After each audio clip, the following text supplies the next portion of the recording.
Welcome to Triumph and Disaster, a show dedicated to manly creativity and culture. Brought to you by your host, Cameron McHarg.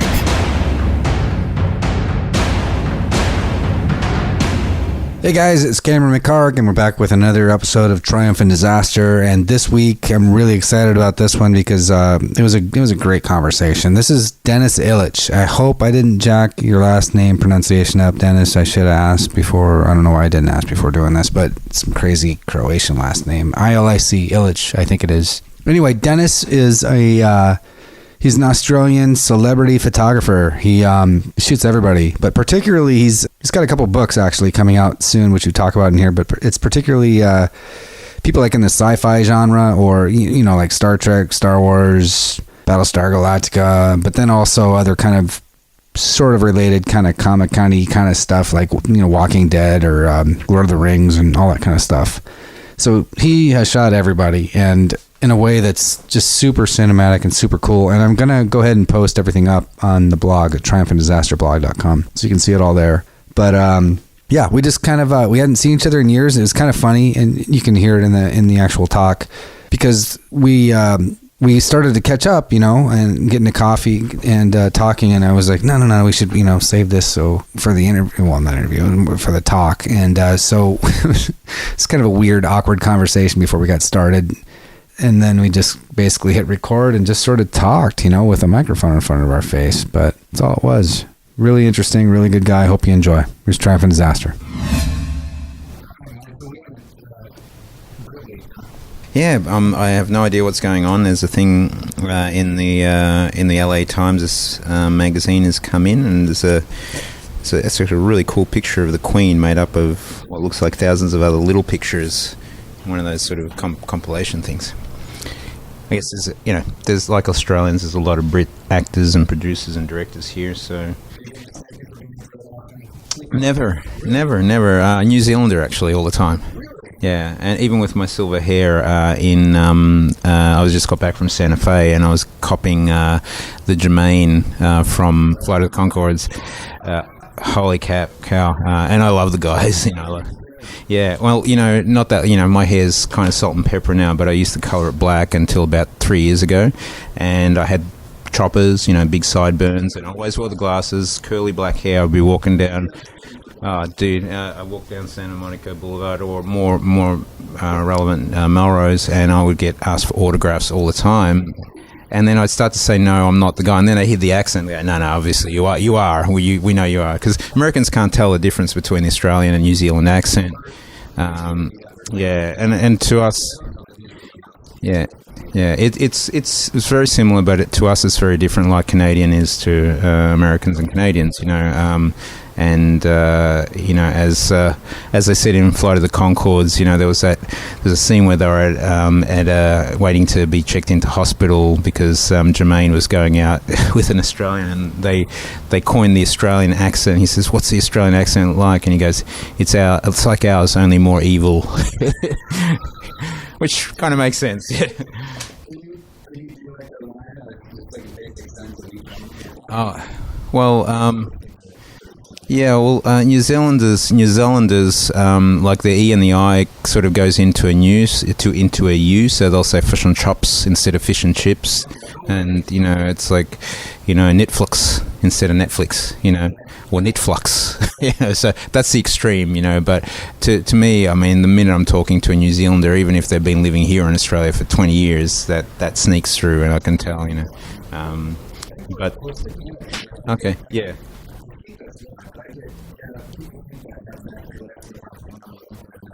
Yeah. It's that Seattle, you're a bit too close. Yeah. Hey. Yeah. Yeah, no, it's... yeah, there you go. Brits and New Zealanders. Yeah.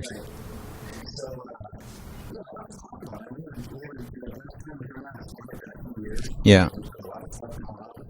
Absolutely. Mm. Mm. Yeah. Exactly. A lot has happened in that time. Yeah. Mm. Yeah, yeah.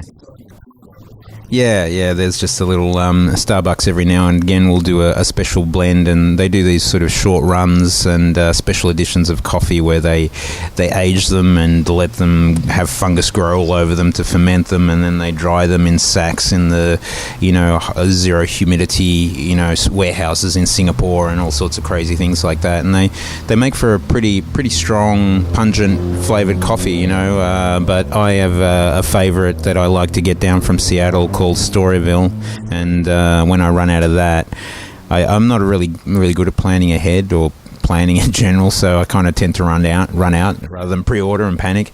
So we just bought some of that because I like grinding my own coffee in the morning and doing stovetop. Yeah. No, it's fantastic.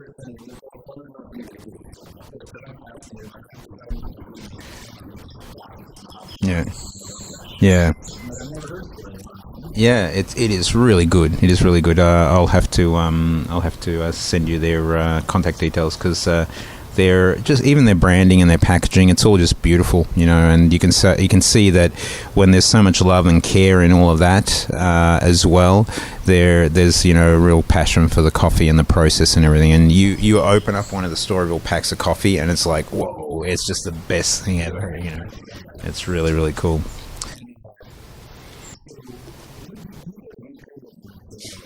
Yeah. I've been to Seattle a couple of times now, and the first time, like all my travels in general, I go to new regions because of work, not because of want.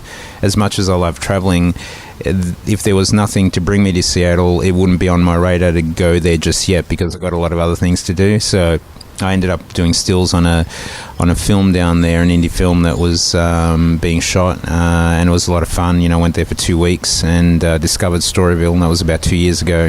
So yeah. So that was great. But Vancouver is a favorite place of mine, because it's kind of where I first started in this business of shooting, specifically science fiction actors, because I went there for the last few weeks of the final episodes of Battlestar Galactica in 2008, and made a lot of friends there. And it's kind of been it was like a second home to me for a long time. And in fact, I would whenever I come to the States every year since 2008 on my holiday visa, which is 3 months maximum. I would spend probably two of those months in Vancouver, and then one of those months in the US, until I finally got my green card here. So it's beautiful, yeah. Yeah. So you're used to the rain and the cold and all that sort of stuff. All that stuff that people, yeah. Hey, you know what? I'm a cold weather person, so all that stuff they talk about, the people escape from Vancouver for, the 2 weeks of solid rain is why I go there. I love it.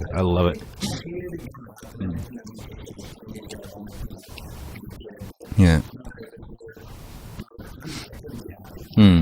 I love it. It's cozy. It's sort of conducive to staying home and doing work, and it's great. Yeah. I really miss it. I miss the winter, getting a good dose of that, trying to keep warm from here. I know, and you never see a cloud. I mean, I've just been in Santa Fe for just under 2 weeks, and it was fantastic. During the day, in the morning it was freezing. You're wearing, snow jackets, and by lunchtime you're in your t-shirts and wondering whether you can get around just wearing your underwear. And then by the evening again, it's freezing and it's snowing or it's raining. It's just any place that is stunning, and picturesque with sun and rolling hills and clouds, is 10 times more beautiful when that inclement weather comes in and you have the lightning and the storms and all that sort of thing. And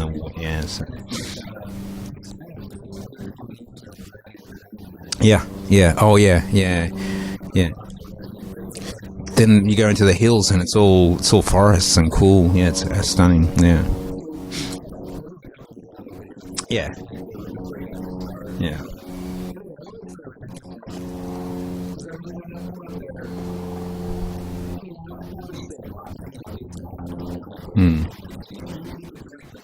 Yeah. Yeah, yeah.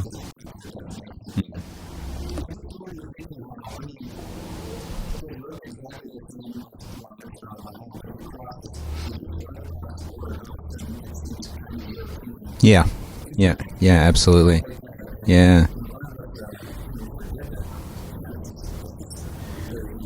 Yeah, it's very cosmopolitan. It's very much like a lot of Australian cities too. You know, the Commonwealth countries. You know, they're quite beautiful and have a very mixed sort of heritage because immigration into Vancouver and Australia was happening at the same time. Basically, you know, in the 50s, my parents, you know, they're European, and they decided that they wanted to leave, you know, Italy and Croatia, and you know, they were Australia was basically paying people to come over to work. You know, I think, you know, once Australia started to become industrialized in the 40s and 50s, all the you know, the more aristocratic people there realized they needed people to do the hard labor that they didn't want to do themselves. You know what I mean? So they just brought over Chinese, brought over Italians, Greeks, Jews, you know, every race you can imagine. You know, and my parents.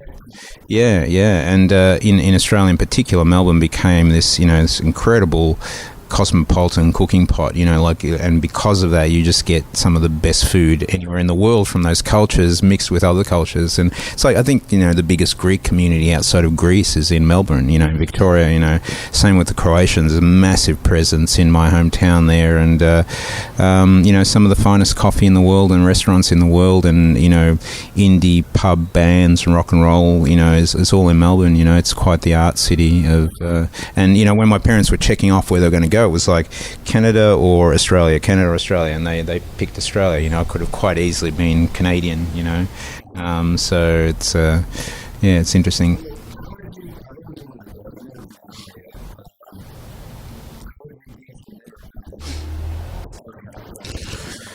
Yeah, it's a, you know,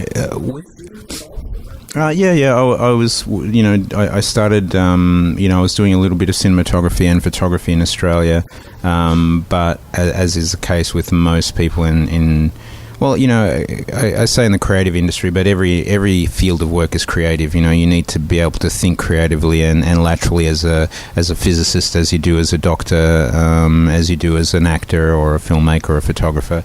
But as in every industry there, you kind of find yourself a little bit hampered to move forward, you know. So I was doing okay with the work I was doing, but there certainly seemed to be a limit as to how far I could go, to the point where I was almost to the point of deciding to give up photography in 2007, you know, altogether, because I just wasn't being fulfilled with the sort of work I was doing. And yeah, and you know, my work wasn't really that appreciated there as well, I was finding. Or the style of work that I was doing, you know, I kind of liked more introspective, darker photography, and so, you know, I had this opportunity to visit the set of Battlestar just before they were going to finish shooting the series. You know, the series was going to be wrapping, and I did that, and you know, it was one of those things where it was a closed set. Nobody was allowed to do any sort of photography. There were no journalists. You know, even the set photographer was only coming out once a week, sort of thing. And because it was, you know, there was big storylines going to be dropped, you know, about who the final five were and all that sort of stuff, and they didn't want anything leaking. But in doing that, there was nobody documenting the end of this remarkable series as well. So, yeah, well, you know, I was, you know, I was there just visiting and hanging out on the set of one of my favourite shows, you know, invited by the director, you know, Michael Reimer. That's okay.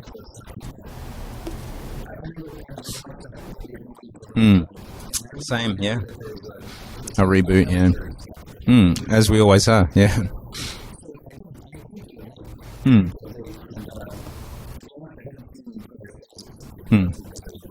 Yeah, absolutely.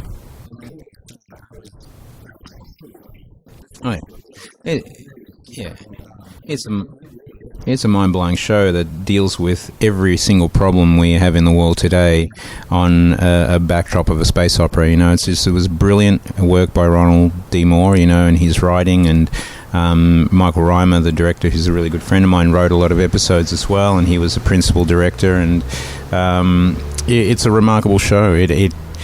It handled everything relevant to the point where, you know, Edward Olmos and Mary McDonnell and David Icke were like talking to the UN and all that sort of stuff about the sort of things that they were addressing in that show. Yeah, it was incredible. But yeah. Oh, he's absolutely brilliant. Absolutely brilliant. He's the one that basically, when he knew I was there, he was like, you need to, you know, like I wasn't even going to bring my cameras with me. You know, I was at a point in my life where I'd actually listed all my gear on eBay to sell.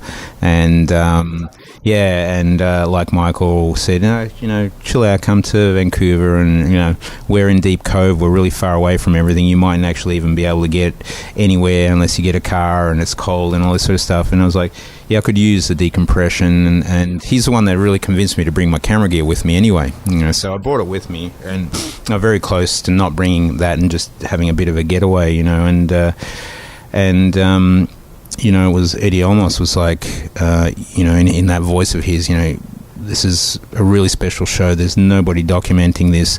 It's your job to do this. You know, you're tasked with making sure that the memories of the end of this show are captured, you know. So it was kind of like, for me, as most people know that know me, and, you know, Blade Runner is probably the consummate best film ever for me. You know, it's like it was kind of really the introduction into really amazing storytelling in science fiction, you know, and to meet like Eddie's character in Blade Runner was, you know, one of my favorites as well, and to sort of meet him for the first time on the set of Battlestar after watching the show for, you know, 4 seasons, and then have him come up to me and say, you got to do me a favor, and it's like, I'm like, "Ah," you know, and that's, yeah, absolutely. And, you know, it was just an amazing experience to be there and run around taking, you know, having the ability to document all this sort of stuff, for which we're working on doing a book, you know, at the moment, called Last Days of Battlestar Galactica. Yeah. But that's how it all started. And, you know, then I'd be on set, and, you know, Big Apple fan, so I'm an early adopter of everything, and I had the iPhone 1, and I had a lot of my photographs on there, and people started seeing the photographs on my phone, and, you know, approaching me to do shoots. You know, like, these are actors that I'm fans of, saying they love my work, and I've come from Australia where, you know, I've kind of been told my work sucks, so I'm kind of really confused and pinching myself, saying, well, okay, let's go and do a shoot, I guess, if you think it's all right. And that's how it all started. You know, I shot, I think the first time was with I've got to get which way around it is. I think it was with Jamie Bamber, and then Jamie Bamber convinced James Callis to shoot with me, and, you know, it just went from there, you know. So these it just went from one to the other, The one person that took forever to get around to shooting was Eddie Olmos, because he was so busy all the time, you know, and like, it was 8 years, I guess, in the making, but I finally photographed him. Oh man, we're really good friends. He's like the godfather of everybody on that show, and, you know, the adopted father of everybody, including me. You know, he's absolutely, and we finally got around to it early this year. It was February, and we did a shoot, and it happened when it was supposed to happen. I think my style of work had developed to a point of what I wanted to do with him, that when I shot him was when I was supposed to shoot him. If I shot him 6 months or a year after Battlestar, I probably wouldn't be that happy with those photographs, you know what I mean? But you know, when we did this shoot, it was just, and that's kind of, you know, that's part of another book that I'm sort of about to release about men of science fiction. Yeah.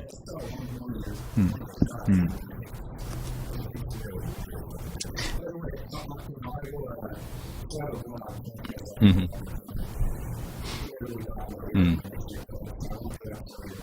Yeah, absolutely.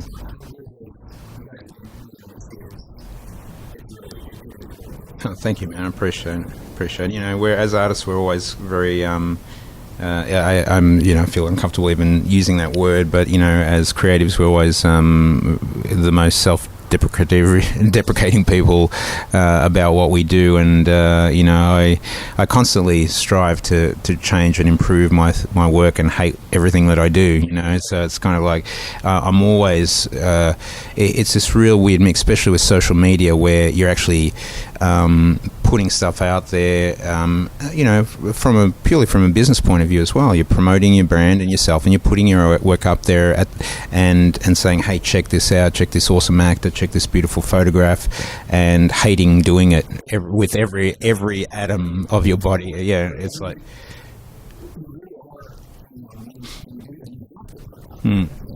Yeah.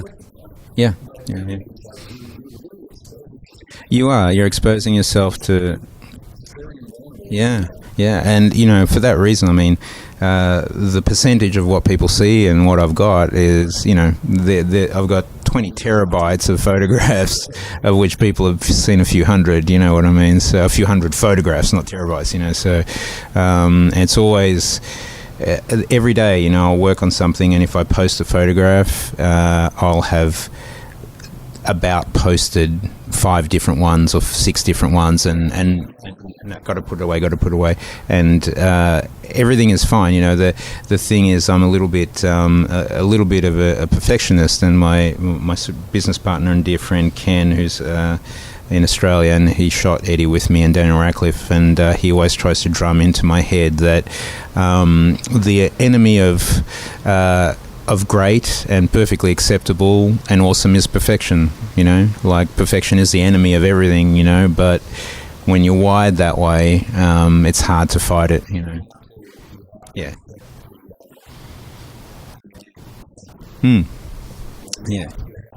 Yeah.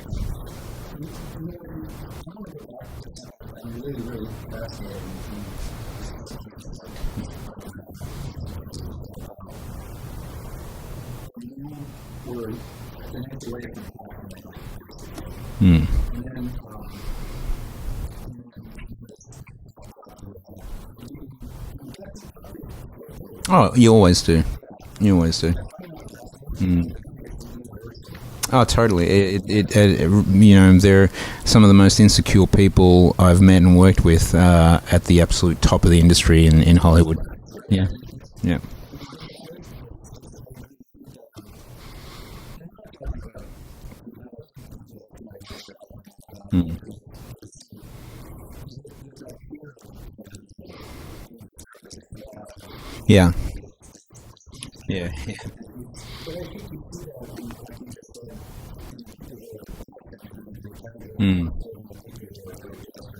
Yeah.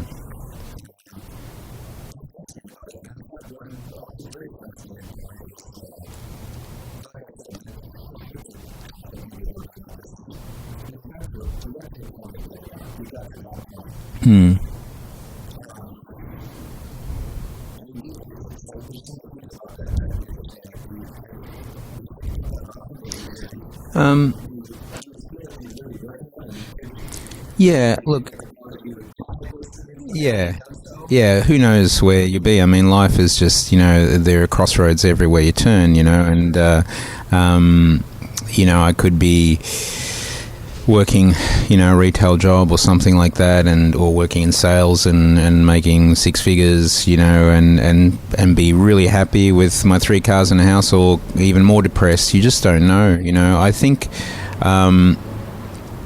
with the sort of ups and downs of sort of striking out in a new country, like coming here is like being born again. You know, all the safety nets are taken away. You're starting from scratch. It's terrifying and exhilarating at the same time, because I've found that in the US and in Los Angeles in particular, every time you walk out in the street, you're pulling a lottery handle with, you know, not rigged odds that something awesome can come your way. You know, and you meet people here that are, genuinely kind and interested and helpful, and I didn't find that back in Australia very often at all. And I don't know why that is. I don't like to be too disparaging about my, where I was born, because it's a beautiful country, and I have beautiful friends and family there.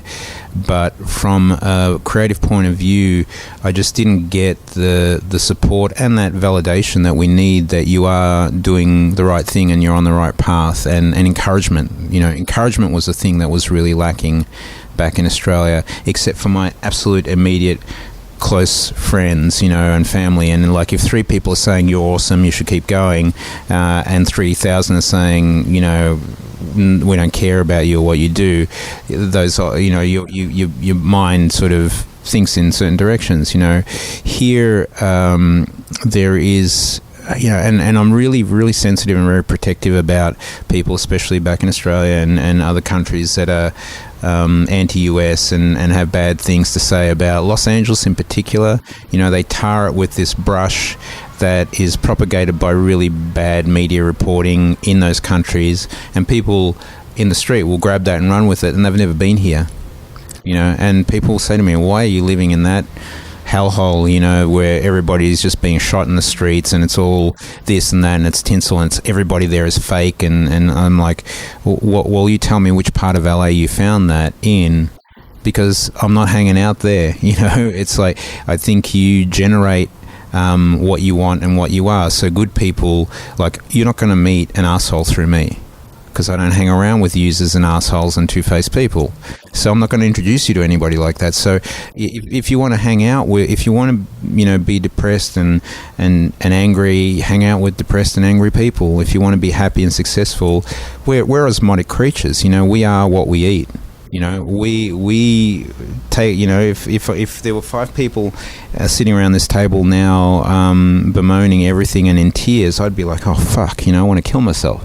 But if there's 5 people saying, yeah, let's do this, let's make this movie, it's going to be awesome, and if we can't do it, we'll find another, and you get exhilarated by that,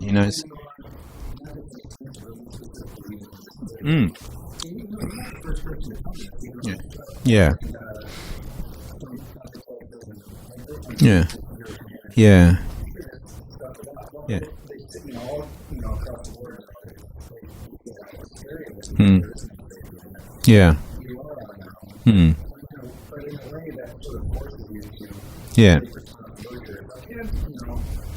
It's a wake up. Yeah. Yeah. Hmm. Yeah, absolutely. Yeah, you're not cynical and you're not suspicious of everything. And the thing is that statistics are statistics. Try to say that 5 times an hour.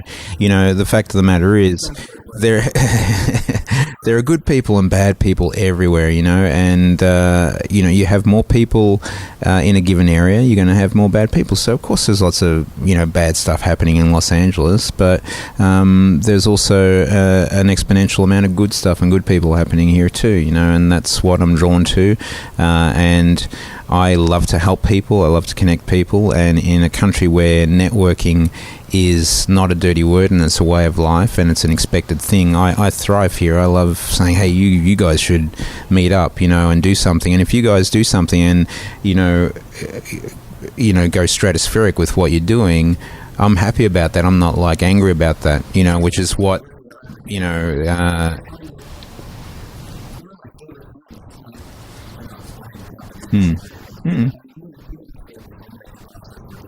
Yeah.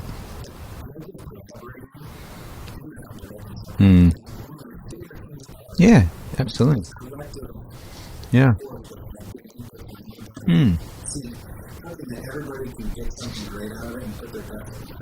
Yeah, teaming up with people is just great, and doing stuff together. That's why I'm doing a lot of photography now with a business partner. We've formed a business relationship together with TJ Scott, who's a director and a very prolific photographer, and we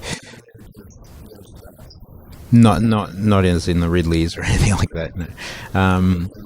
But he's he's a photographer first. He was a photographer first and then became a director, and still maintains his passion for photography, and we do a lot of work together. So when I get a shoot that I'm really sort of excited about doing and it's something really cool, rather than going out there on my own, I'll say, hey, we should do this together, it'll be awesome. And I love that. I love tag teaming, and then I'll be shooting and he'll say, you know what, come over here, this angle's awesome, and we do it that way, and it's just fun, it's just so much fun doing it together. Yeah.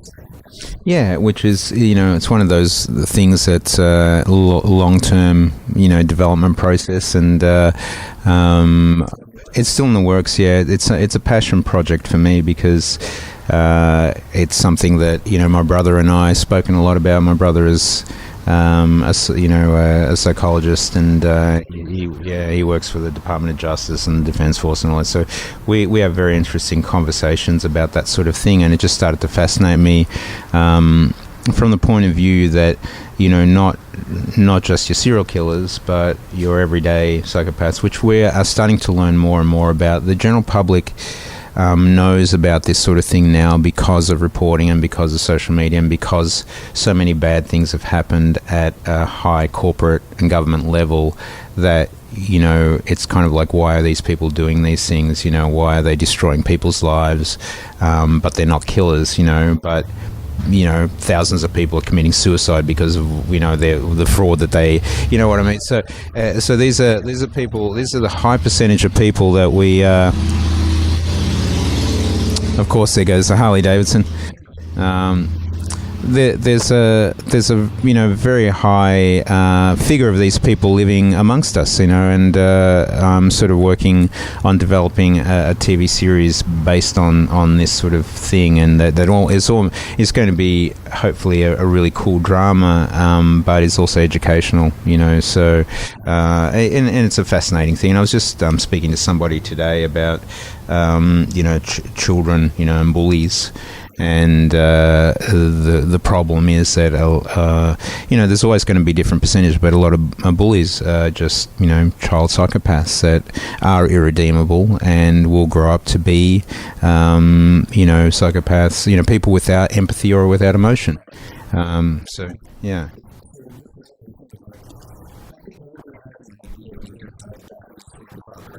Yeah.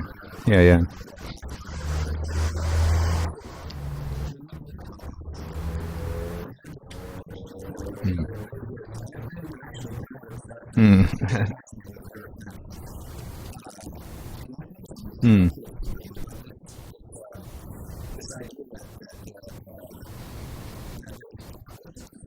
It was the numbers have changed recently, and it was considered to be around 2% of the population, of the male population, but they've reassessed that recently, and it's getting up to like the 8%, which is pretty scary when you. These are functioning. Yeah.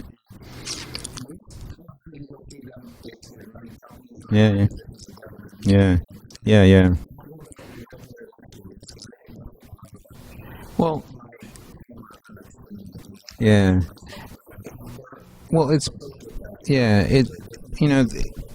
just it is. I think, and it happened in Vancouver in particular, that they discovered that it is a disorder with the brain. That the areas of the brain that are required to feel empathy and emotions were not there.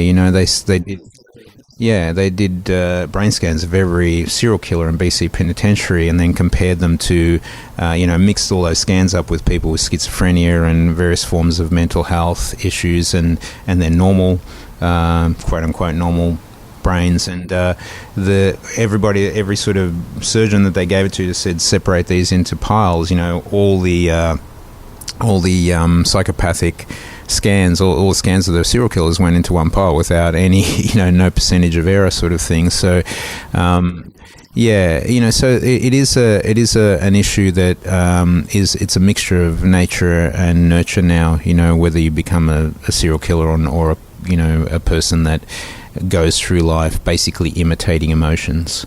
Is what they do, and like Dexter. Dexter is a great example of that, because everything in that show is really beautifully and accurately done. His asymmetrical sort of smiles and weird droopy sort of facial tics and the inner monologue. Everything is really really accurate in that show, except for the fact that he targets only serial killers or bad people, because a true psychopath, if they had a completely innocent if he had an innocent person 10 feet away from him and a serial killer 20 feet away from him, he'd go for the easiest target, or the target that he wants, and not, but that's quite a really interesting show, and really, really well done in that respect. So,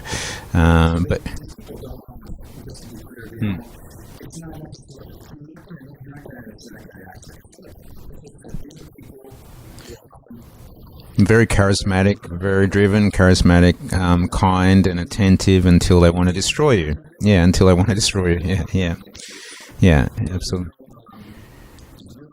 No. It's like, someone will say, why did you do that to Cameron? It's like, because I wanted that watch.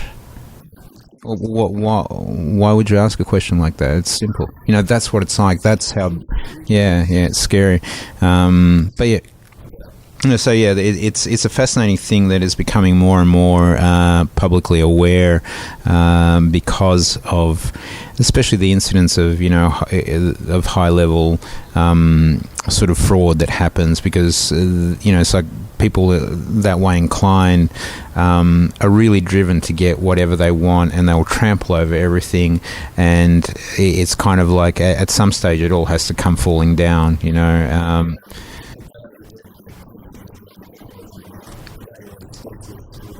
Conrad Black, Bernie Madoff, all those guys, yeah. And like even what's his name, Wolf of Wall Street, dude. Yeah, that's kind of, to me, that's the ultimate, corporate psychopath. And I'm actually a little bit disappointed in Scorsese in glorifying that guy. I don't know if film's great. It's a great film, but it actually paints him as a pretty cool dude. Yeah. So it's it was kind of like, it was a fun film to watch, but at the base of it, he hurt a lot of people, and it's you can take what you want from any film, but I can sort of see that film as an educational thing and say, fuck, this guy is a terrible person. But then the general public, there's a lot of your lowest, the other ends of the bell curve that watch movies are going, oh man, he's so cool, I want to be like that, I want to, light cigars with $100 bills. Well, I've destroyed everybody's life savings in doing that. It's yeah.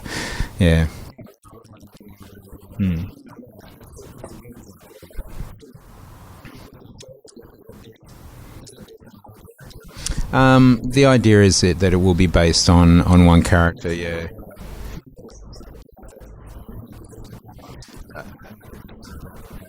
No, it will never. It probably won't address, what's quite common, and that's serial killers and things like that. It'll be more about the things that we have to deal with every day without knowing.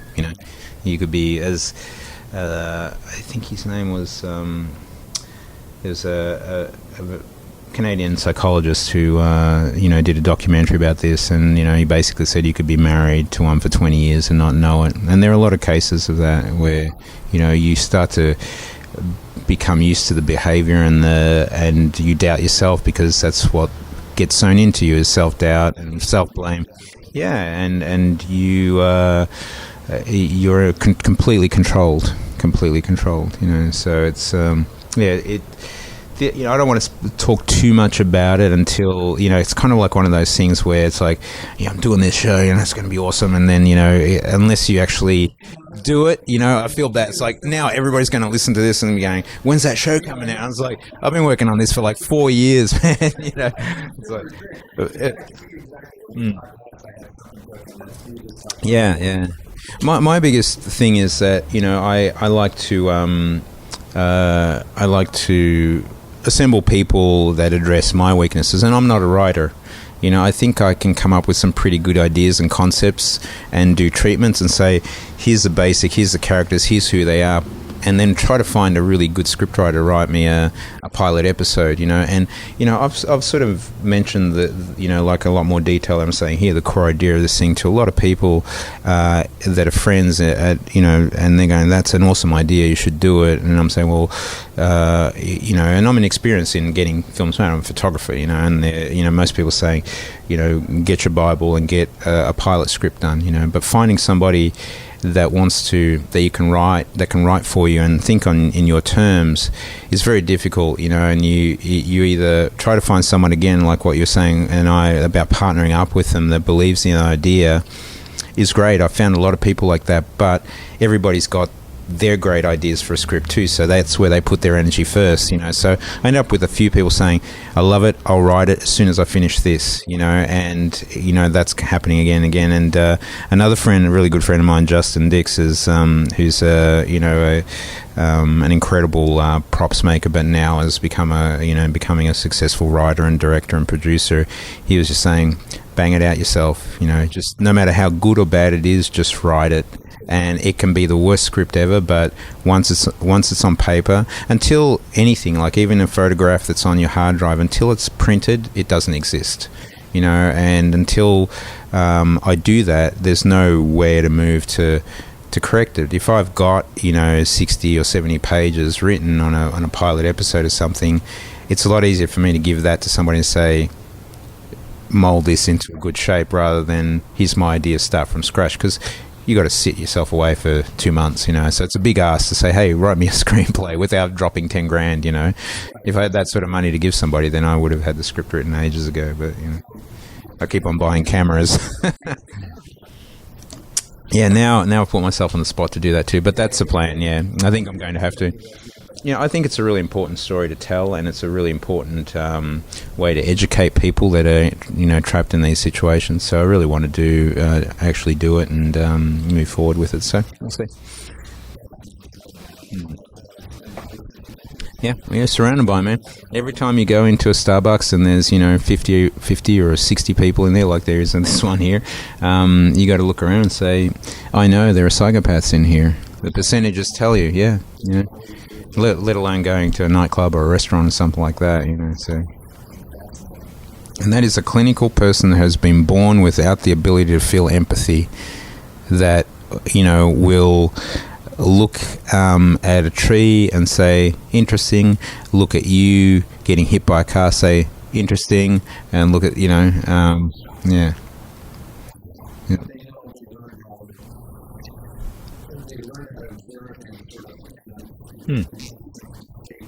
Yeah, absolutely. Yeah, that's the only way to function. Yeah.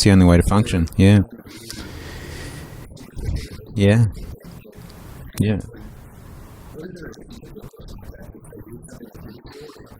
I guess it's all about moving forward in the world with that cover, of being a normal person with a wife, but being a control. When you're in a relationship or married to somebody, you've got that toy to play with hidden from everybody else. It's a challenge doing it in the workplace, and they do it quite effectively. But when you've got that partner that you can play psychological games with and control, and don't get me wrong, it's yeah, like when we talk about this, even as I'm talking about it, I'm picturing the male, but the percentage of female psychopaths is very, very high too, and they are exponentially worse as far as cruelty goes than the men, so, yeah.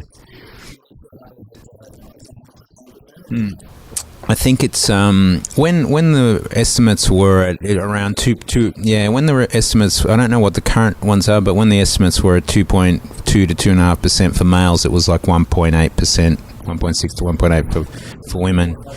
Yeah, could be. Yeah. Yeah, that's why you want to stay on Tinder, man. Yeah, it's like we call that the murder app in Australia.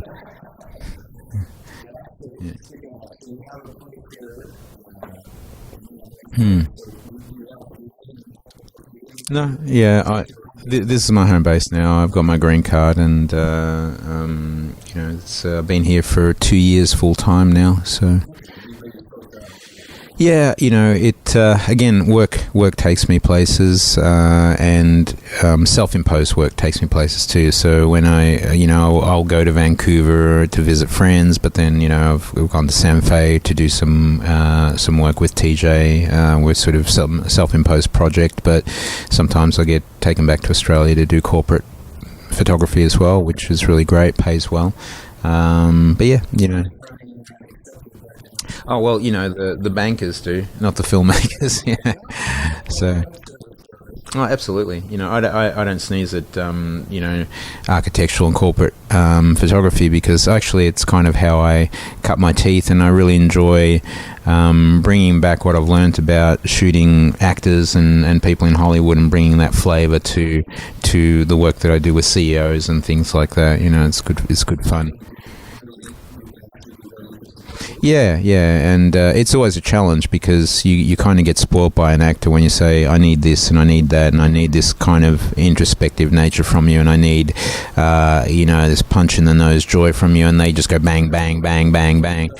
Yeah, and you go, so I want you to look really, and they're like, it's just like they all look like they've been hit in the face with a 2x4, just stunned with so it takes a little bit more work to extract that from them. I learned the hard way, but it's still great fun. I enjoy it. I enjoy all sorts of photography, but photography of people is my passion. It's what I know how to do.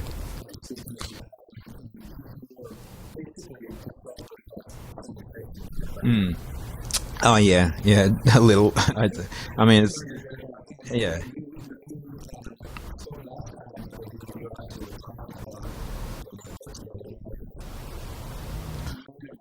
Yeah, absolutely. Yeah, almost. It's there'll be different volumes of the same series. We did a Kickstarter campaign for the Men of Sci-Fi, which was successful.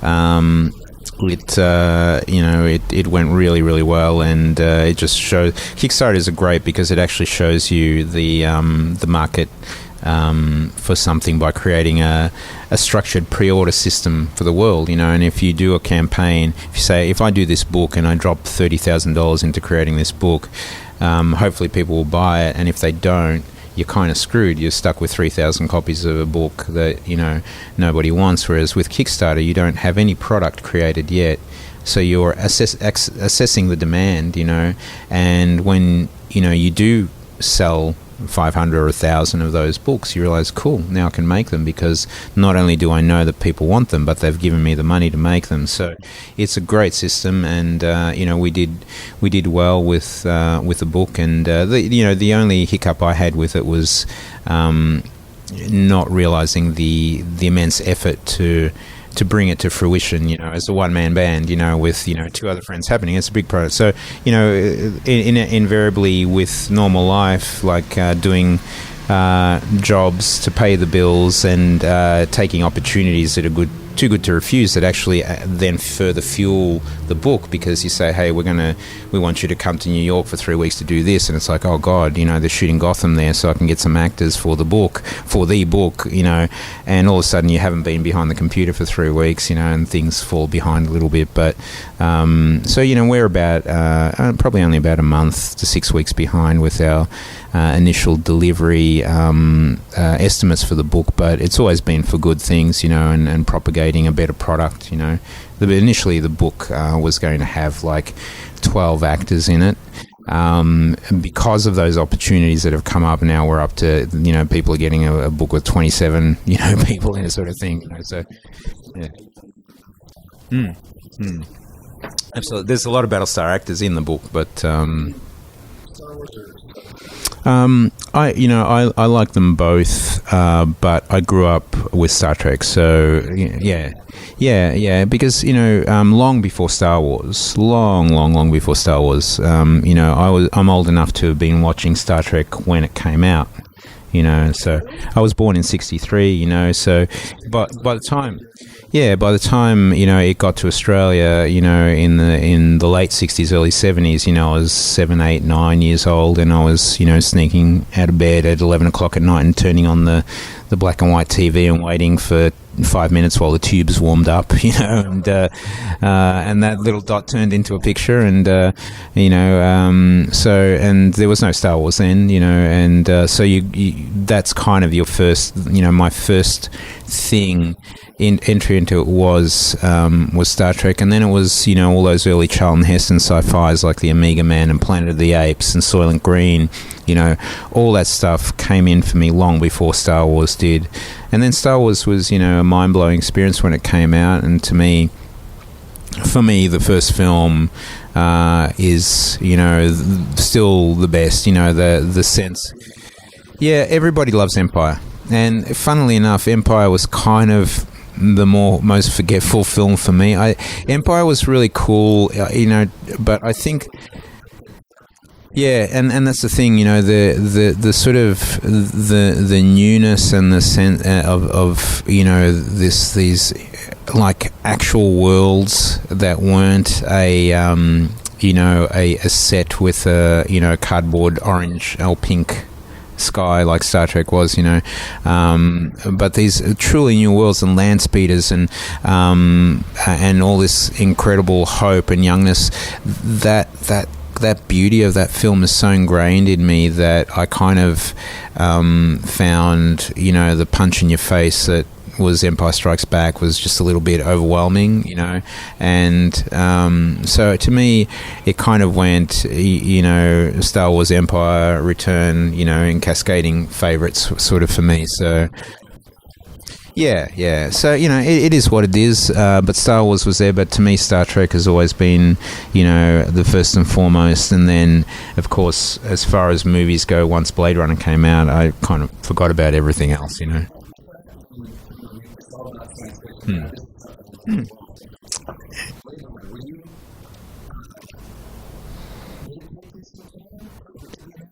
No.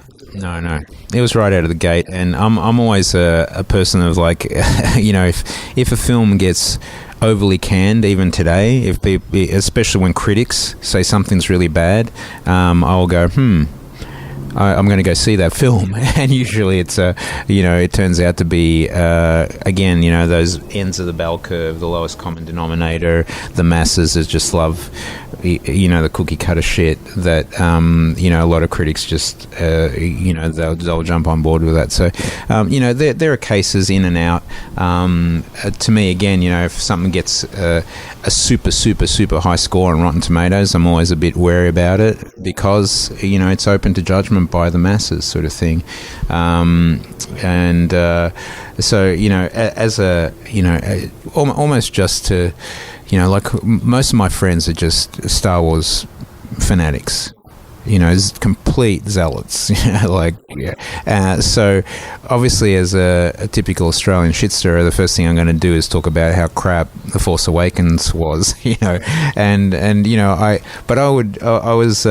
enjoyed the film, but to be honest with you, I had to watch it twice because I was really bored by it the first time I watched it, and I fell asleep, and I couldn't be judgmental on it without having seen 20 minutes of the middle of the film, so I had to go and see it again, and I nearly dozed off a second time as well. So I was like, yeah.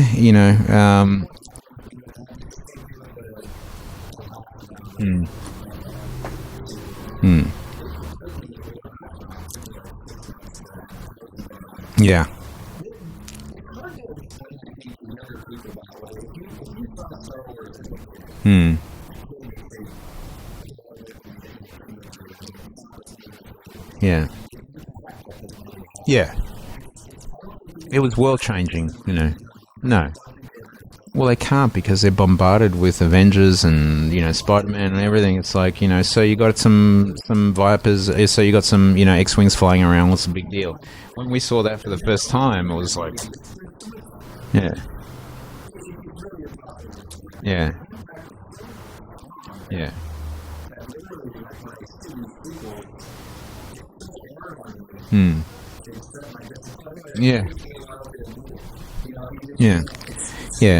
And it's not the filmmaker's fault, and it's not the problem of the beautiful work that the visual effects team are doing and the money they're throwing at it and all that sort of stuff. But there's just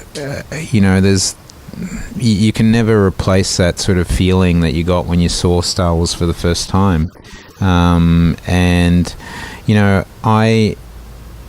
only time, the freshness of something like Deadpool was kind of the first time I really enjoyed seeing a film that was, took a new edge to things. It was a lot of fun, and it was brave, and I enjoyed that. I enjoyed it, that sort of stuff. But a film that I saw last night that TJ dragged me out to watch, because TJ, and I keep on saying TJ, he's, as you may or may not know, he's a very prolific director. TJ Scott, so he does Gotham and Orphan Black. He's won awards for directing Orphan Black and Black Sails and Spartacus and all that sort of stuff.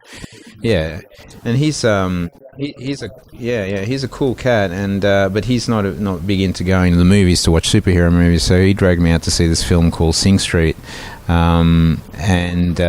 Sing Street. And it's an indie film, and it's about kids growing up in Ireland, wanting to be musicians, young school children, And it's one of the best films I've seen in a long time. Absolutely amazing, and I really enjoyed that, and I want to go and see it again. And that doesn't often happen, I did not want to see Star Wars again, and I'm quite happy to have seen Deadpool once, and I'll be quite happy to see the sequel, and I'll be happy to see Captain America once, and that's it. But you got this film that probably cost $2 million to make, and it is fucking awesome. It is like the most enjoyable thing I've seen in a long time. And it's got heart, and it's got soul, and you love the characters just like you love the first Star Wars movie. So.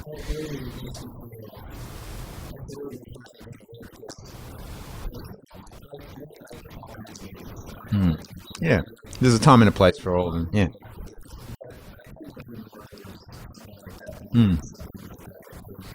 Yeah. Oh, we love our superhero stuff. We love our sci-fi.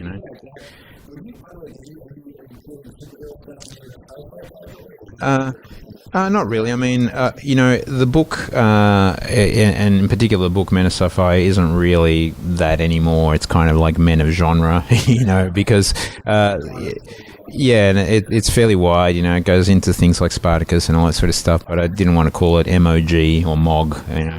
MOSF sounded better.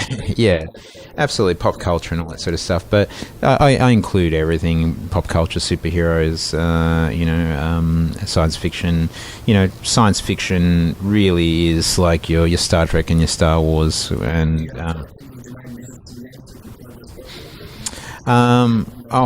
geez.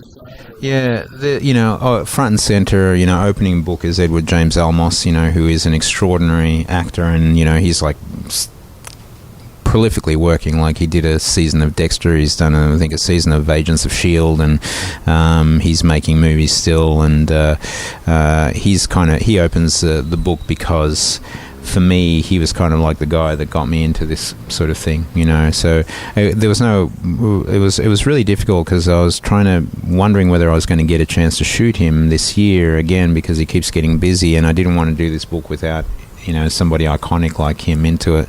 So I was very happy to do that. But, we go back to the 70s with Lou Ferrigno, and got some beautiful, fun shots of Lou in there, and he's extraordinary. He's like in his 60s, and, he's got a body of a 25-year-old athlete, so and he's a really fun guy, really a lot of fun to work with. Yeah. So Lou's in there, and we've got, we go quite young, quite out of the men category with Chandler Riggs from Walking Dead, who's 16, but again, iconic. It's all about zombies these days, so it's a lot of fun to have him in the book as well. Quite a mixed bag. We've got Manu Bennett, from Spartacus and Arrow and Shannara Chronicles and the Lord of the Rings films. Oh God, having a mental blank now. But we've got Jamie Bamber, James Callis, Battlestar Galactica, Joe Flanagan, Stargate. Real mixed bag from a lot of genres of favourite sci-fi shows. There's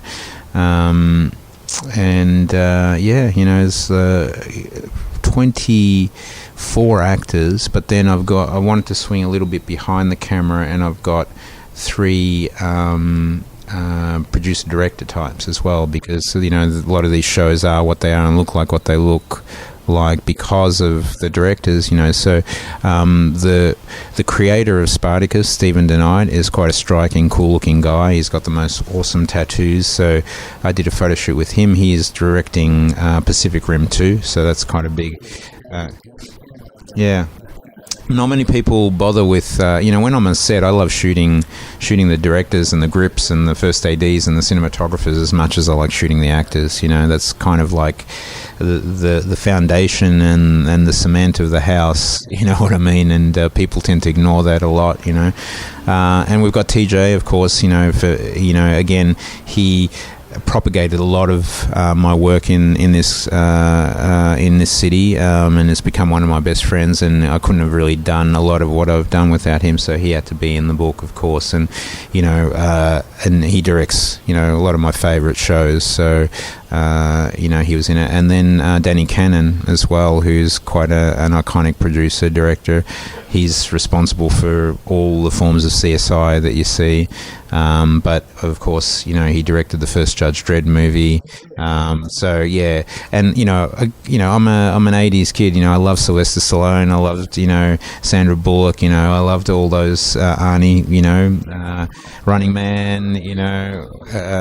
Or a Sylvester Stallone movie. I really, and look, I grew up. We'll go back a little bit, but I grew up working in a comic book store, in my hometown. It was called Minotaur Books, and it was kind of like your Meltdown comics, that sort of thing, but on a whole other level, like really prolific. Sons of Boulevard, so I worked in one of those kind of stores. So I was a big fan of the 2000 AD comics. So I was buying Judge Dredd, and wearing Judge Dredd, baseball caps and stuff like that, long before most of the people that are into this sort of stuff now were born, sort of thing. So I really enjoyed that, the Sly rendition of the film as much as I loved the Carl Urban one as well, So, it's part of my childhood. So for me, it's kind of like that Star Wars thing as well, So Demolition Man, all those films are just part of my psyche, So, Danny's, he's an amazing producer, an amazing director. So they're 3 really quite amazing people from behind the camera that I wanted to be in the book, and they're at the back of the book, like they're at the back of the camera, sort of thing. You know what I mean? So. Yeah. You've got to do it. I mean, it's my ode to the people, and I'd like to do more of that. Like when I do the Women of Sci-Fi book, I'd like to concentrate on some of the women that your creatives and producers and directors and things like that as well. So but that one's a little bit.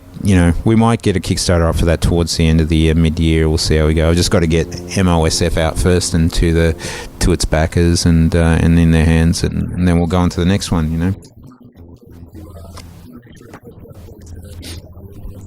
Yeah, thank you. And people can actually do pre-orders for the book that missed out on the on the actual Kickstarter campaign now too. So what we're looking at doing is once we supply all the pledges that we got, then we're going to bring out a version of the book that people will be able to, they can order now and they'll get for Christmas. It'll be supplied around September, October or so. Great Christmas present sort of thing for sci-fi fans and photography people too. The reason people follow what I do as far as who I am on social media and so forth is partially because I photograph the people they love. So if you have something to do with somebody that everybody loves, and by default they kind of love you as well. But part of it is who I'm shooting, and the other part of it is people love photography, and it is. Yeah, well, if you think about it, it is the number one hobby on the planet. Everybody on the planet is a photographer, and the most used camera in the world right now is the iPhone.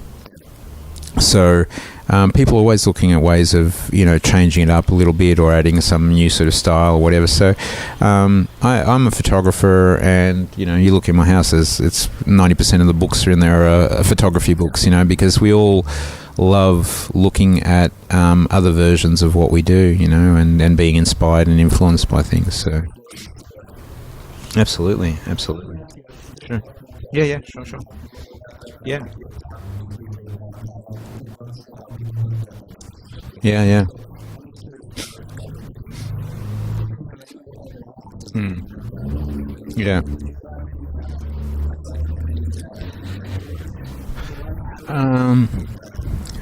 well, yeah, visually.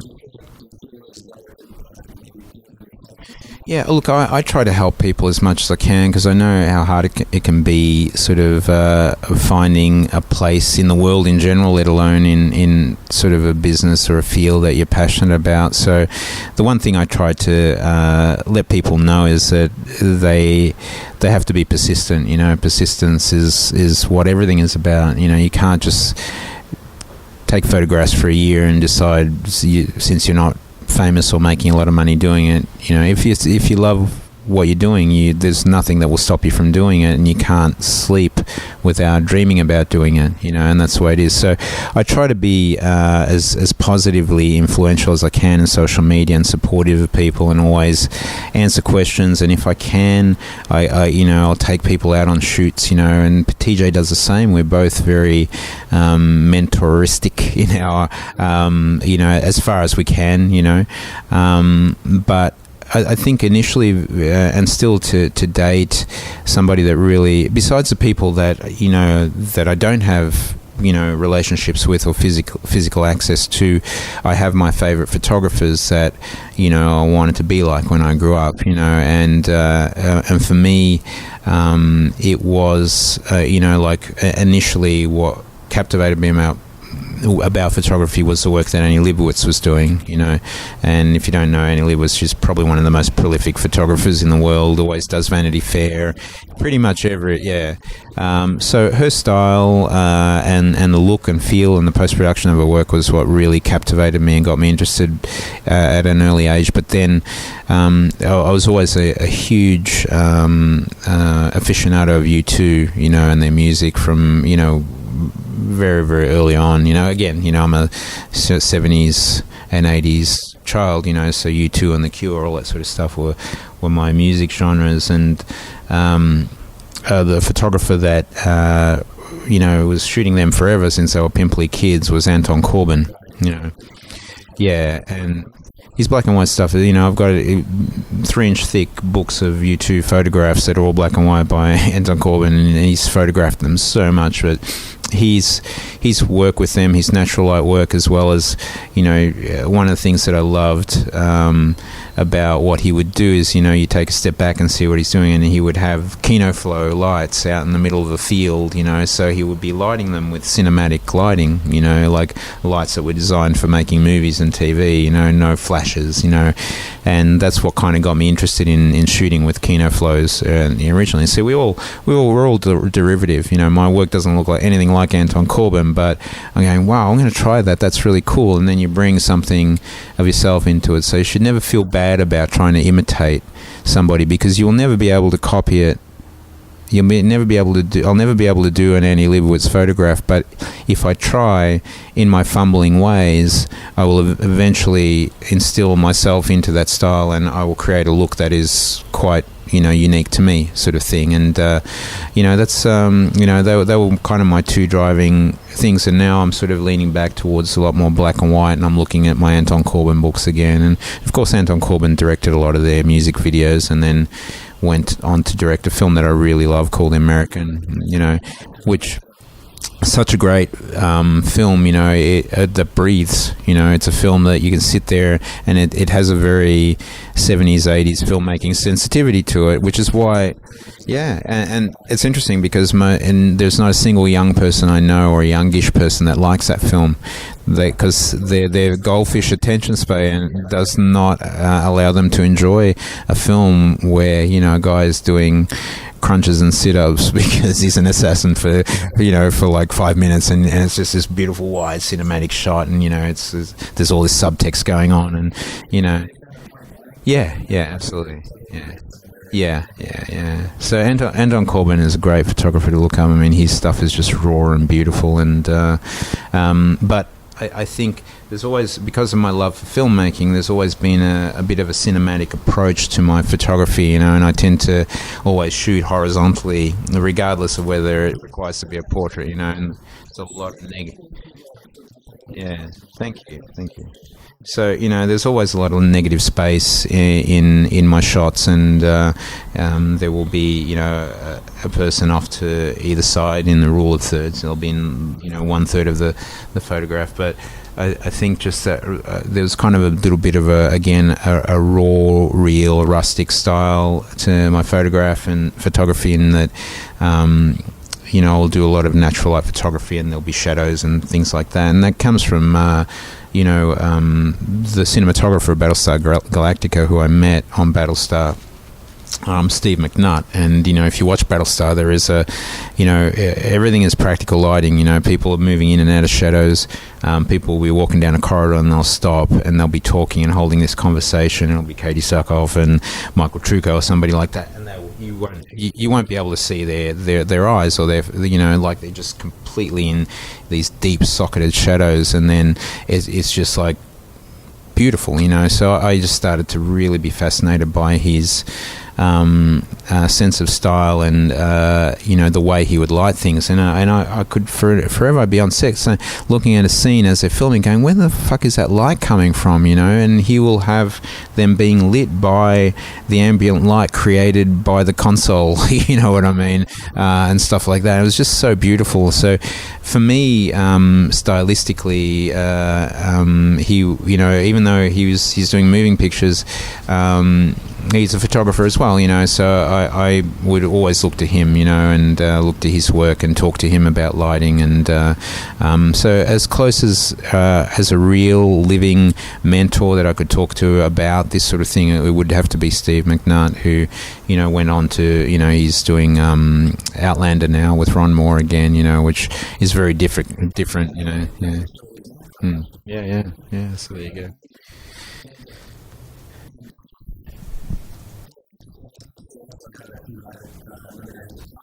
Yeah. Yeah.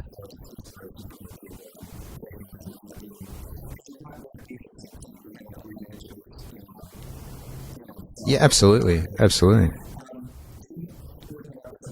Yeah.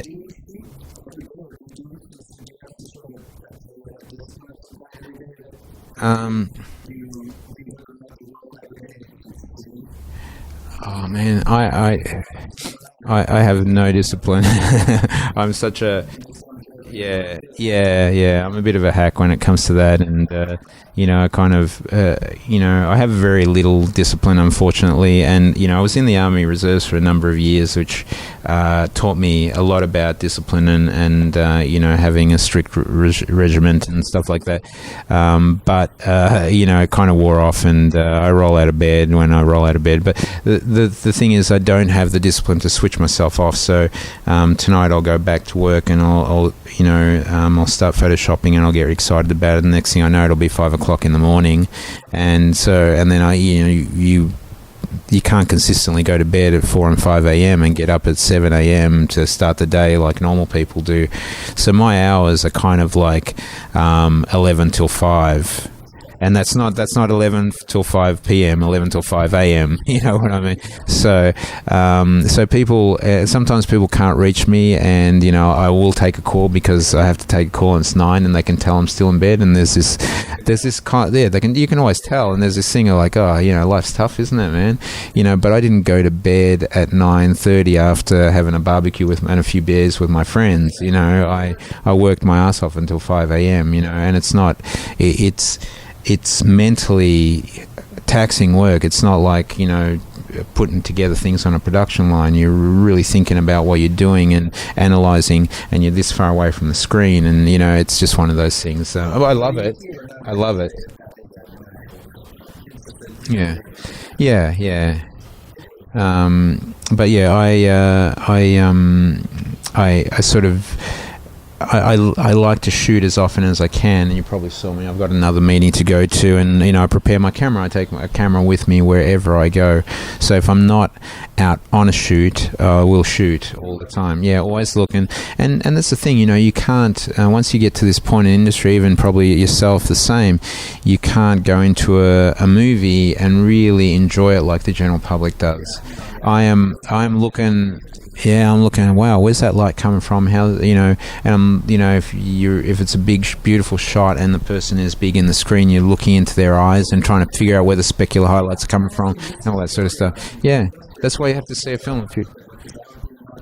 Yeah, that's why you have to see a film a few times, the second time, to actually try and enjoy it, because if something is lit really beautifully, I'm looking at the hair and I'm looking at the shine on their foreheads, trying to figure out where all those lights are placed to make it look like that, and then you kind of lose the... Absolutely, yeah. As an image maker, you sort of do that, and then as an actor, you're kind of looking at the way they're delivering the scenes, and looking at the nuances of the face and the tics and all. And so it's the nature of the beast, It's kind of like a person who's into car design, will be looking at the way something is sculpted, and it's just what you do as a person in any given industry, So I love it,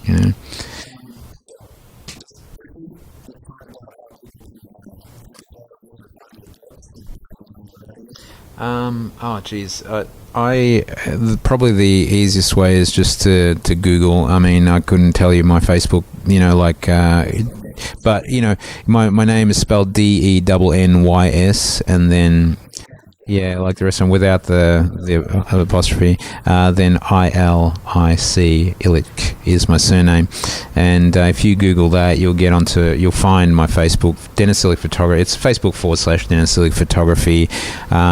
If you go Dennys Ilic on Google and then put Twitter in there or Instagram, you'll find all those accounts, and I'll be talking about the books and where to get them all the time. And I have the photography page. I always post new things, and I'm happy to answer people's questions about the work and my work, and point them in the right direction, and talk to them about the cameras I use and all that sort of stuff. I'm a very open book when it comes to that sort of thing. I'm not secretive or scared to tell people how I do what I do and how I like what I like. And one of the most beautiful things to me is to take somebody out who really, really wants to be a photographer and has the resources to do that. And I've done this a few times, and they come out and they assist me a few times, and they run off and open up a studio. And nothing makes me happy to be propagating that, because at the end of the day, what I think about a lot at my age is how many people are going to come to your funeral or be sad when you're dead,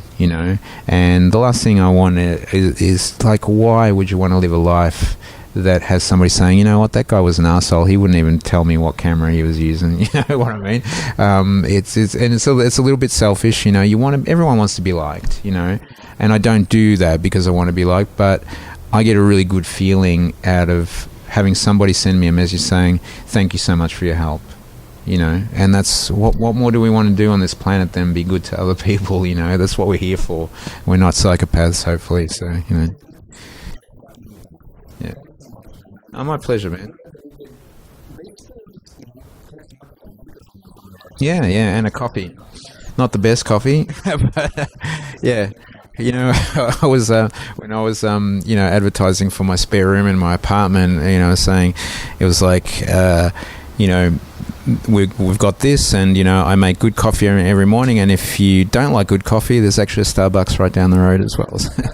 But we like Starbucks. You know, it's at a pinch, it's a great. Yeah, absolutely. My pleasure, man. Thanks for coming out, and anytime. We'll see you again sometime soon. So that was Dennys Ilic, everybody. I really enjoyed this episode a lot. I really had a good time, as I think you can tell. It was a really good conversation. And I'm going to make sure to post a bunch of his work on the blog. So if you go to triumphanddisasterblog.com, you'll see I'll put a bunch of his photos up and some links to his books, which really legitimately are super cool. I think you should check it out. And yeah, I hope you enjoyed it as much as I did. And if you did, again, if you could just take a quick second and just even a one-line rating and review on iTunes would be really helpful. It just helps promote the show with Apple. So if you can go to iTunes, make sure to subscribe, leave a rating and review. Hope you enjoyed, and we'll see you in about a week or so. Thanks, guys.